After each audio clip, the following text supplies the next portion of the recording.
Ladies and gentlemen, welcome to our channel. The promotion of General Francis Omondi Ogola into the position of the Chief of Defense Forces has really brought a lot of debate. It is the new talk in town. I don't know what the fuss and the hullabaloo is all about, because others are saying that this was the prerogative of William Ruto as the commander-in-chief of the armed forces. But there is another school of thought that argues that William Ruto had no choice but to ratify that which he has been given from the military council. If you ask me, there is no big deal, because both of them had to play a role. Once there were proposals from the military council concerning the changes within the military rank, they were to be effected by William Ruto as mandated by the law. So there is no big deal. But I've also noticed that under the leadership of William Ruto, we witnessed a resurgence of ex-military personnel talking about the prevailing political circumstance within the country. They first came out to air their opinion about the bipartisan talks between the Azimio and the Kenya Kwanza team. And the ex-military guys had indicated that in their own opinion, Parliament was already diluted and one-sided, that talks that are pertaining to issues that will help Kenyans would not take place successfully. And they had advised that these talks must include other stakeholders. Of course, very many people criticize this move because we have always known our military as a very disciplined institution. They never get into the dirty politics that is very synonymous with the Kenyan scenario. But the other resurgence that has really shocked the nation was that visit by the ex-female military that surprised the former Chief of Defense Forces Daudi Tonje in his home in Kitale in Trans Nzoia County. These ex-soldiers went and paid an impromptu visit to Daudi Tonje at a time when the country was almost facing a crisis, because there was some kind of speculation that the current regime was never comfortable with the former Lieutenant General Francis Ogola to occupy the position as the head of the military. So they went to the man that introduced tangible changes within the military, General Daudi Tonje. And they showered him with presents and even took some gifts to him. And one of the changes that Daudi Tonje introduced into the military was favoring women, because up to late 90s, women were not allowed to have children or to marry, if at all you had signed to be a soldier. Women who were serving in the military were supposed to remain single, and they were not supposed to have children, under the guise or the argument that it was difficult to balance between family and military work.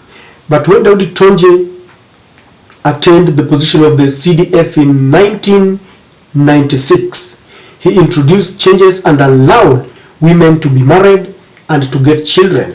And so these women went to thank him, I think, for the work that he did. But the question was, why now? Because Daudi Tonje served as the CDF from 1996 and retired in 2000. This is because he had also introduced another change that introduced a mandatory term limit of 4 years. Remember, before him, people like Mulinge, who was also a CDF, worked for 14 years. And then Muhammad worked for 11 years. There was no term limit. And so someone who had been appointed into the position of a Chief of Defense Forces would work for even 20 years. Daudi Tonje wanted to bring order and sanity, and he decided that there was a mandatory term limit of 4 years. He He also introduced a military age of 60. He pegged it at 62 years, after which you must retire. And then he also introduced the rotation of this position, noting that it had to rotate among the Kenya Navy, Kenya Air Force, and the Kenya Army. So at this very tensed moment, when there was a lot of speculations whether General Francis would be appointed, they went and paid a courtesy call to General Daudi Tonje. Now, experts say that it was this visit that added into the pressure to William Ruto not to mess with a norm, with a common practice that had been enjoyed within the military institution.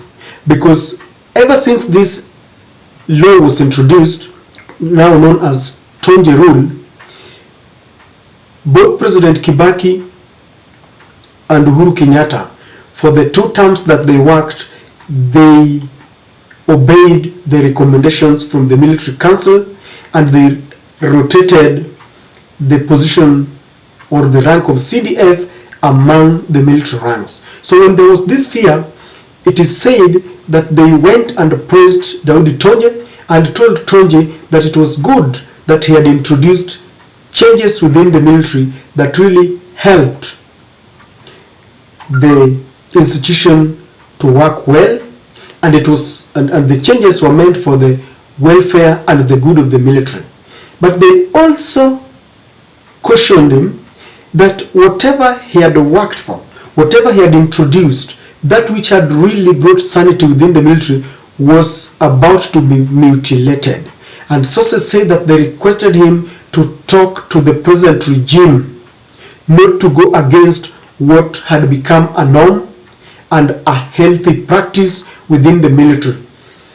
Others say that they were afraid that if the current regime would go against what had been set as a policy, then they would start introducing things like women not getting married, women not getting children. They were afraid that all these gains would be ruined and people would go back to the eras when women were not even promoted, because it was during the era of General Daudi Tonje that he introduced that promotions were to be pegged on academic acquisition.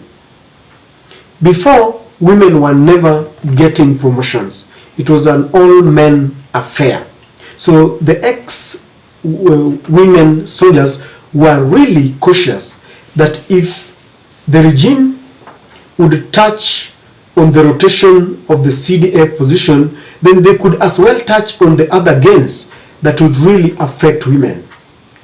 So it is said that after this, they had a meeting with the Daudi Tonje, and Tonje, in liaison with the current generals and the lieutenant general and all men in high rank, they had a meeting and they gave their position to the current regime that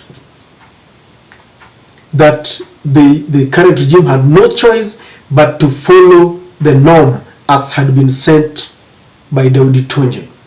And it is part of this pressure that forced the current regime to backtrack in what they were, because there had been indications that they never wanted Ogola to occupy that position, owing to the fact that they had accused him of behaving in a manner to subvert the will of the people and to deny William Ruto a chance to become the 5th president of Kenya.